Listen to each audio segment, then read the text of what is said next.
Well, it's been a while since I've done an update. I had one of the, again, probably first fish I had. To be honest, I'm not for sure. But spit out the biggest pile of baby fish fry that I've seen. I had these originally all in one. It doesn't look like a lot from back here. When you're like, yeah, there's a couple tiny ones in there. But when you get up close and look from front to back, that's solid. That's solid in the back there. I mean, each one of these are 6 that are full. Some are cleaner than others, so it's easier to see, but each one just has a ton. Just estimating, I'm guessing over 1,000 that are in there.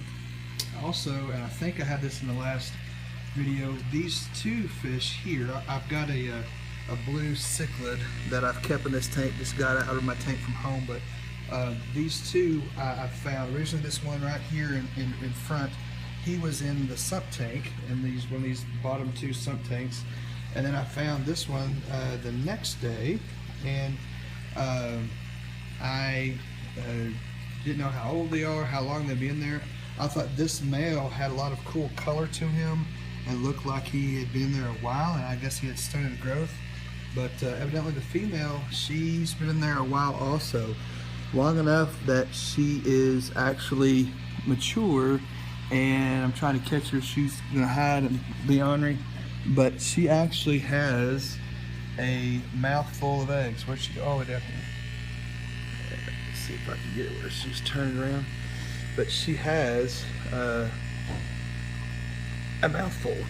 So I'm curious if their growth is stunted, or if, you know, I'm assuming these won't be tiny fish, but the eggs, if she turns around here so we can see her, they are smaller than the normal ones that I see in my fully grown fish.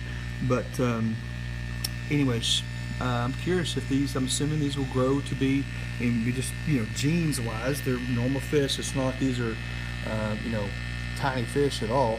But anyway, so that's very interesting. I did have one fish, a little tiny one that you see him on the back side of the bubbles there. It's hard with this glare. I know it's hard to see. Right there he is. That, to be honest, I don't know where he come from, but he's much bigger than the rest of them. So back to main tank. These are the, you know, original ones, the about 8 that I had. I know this one right here is a baby of these that's got much bigger. But anyways, whoa, wave ride. Here's adjustment. Okay. Tried some new plants. This is the actual container tomato. I've never had tomatoes actually grow, and for the first time I have some tomatoes popping up. Don't know how healthy they're going to be, what, you know, if they're nutrient wise are going to be fine if they're going to grow, but I actually have some popping up. I did buy some new basil, some fresh basil. This plant right here is a new banana pepper plant that I'm trying. It takes a while, if I understand right, for that to get where it's spitting out fruit, peppers. This one is a New Mexico Big Jim chili pepper plant. It's got, I've harvested a couple times off of it, and it's got buds, flower buds all over. I don't know if they're getting pollinated correctly. I try to shake it and do stuff to get it to go, but anyways, it's doing what it can. This is one of those old jalapeno ones. I've harvested it a couple times. I have some more that are coming in. There's another one there. You can't see very well. There's one. There's several over here. There's no one back in there that's popping out. Even up here, there's another one. I did plant a habanero. That's fairly new. It hadn't grown much. It is growing though, so I have faith it's going to kind of come through.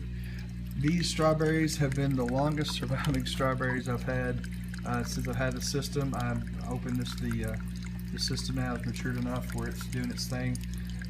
This pepper plant was one that I put in originally. It is old, and it's finally started producing some peppers off of it. I've got a couple big ones that are going. It has a couple more in the back that are coming along. So anyways, the system is finally really producing. I do want to do some changes to it. With a new school year, there's always changes that happen, so if I'm able to do that, I will document that as best I can. But I especially want to follow up with this huge group of fry that I've got, so that they you can see them when I have that many of them that are, get up to 3/4 of an inch or so. It'll take another 3 weeks or so, probably before school's out. And then I'm really curious how this one here is going to go. Both just stripping the fry out.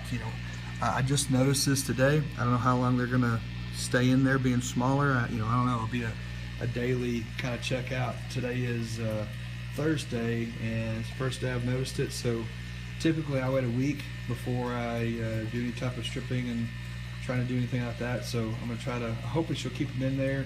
Hopefully the male, the cichlid, and the other fish in there will leave her alone, and maybe she'll carry them all the way, and we'll see what a tiny tilapia can produce. They look similar to some of the other YouTube channels that I follow, as far as the ones that breed tilapia like for selling. So I don't know if this is just because they've been left in a smaller environment. Whatever. Anyways, thanks for watching. I'll give updates on these little guys up here and these little guys when they show up. So thanks for watching.